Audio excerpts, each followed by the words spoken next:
Pasukan keamanan Israel merilis rekaman video CTOD camp pengungsi Jenin yang berlangsung sehari sebelumnya.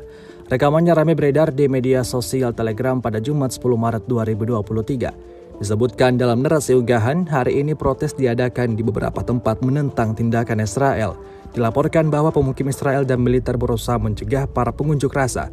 Puluhan warga Palestina terluka dalam bentrokan tersebut. Tel Aviv prihatin dengan kemungkinan serangan musuh oleh kelompok bersenjata Palestina sebagai tanggapan atas operasi di Jenin. Hingga video ini beredar, beragam komentar dituliskan warganet.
Terima kasih sudah nonton.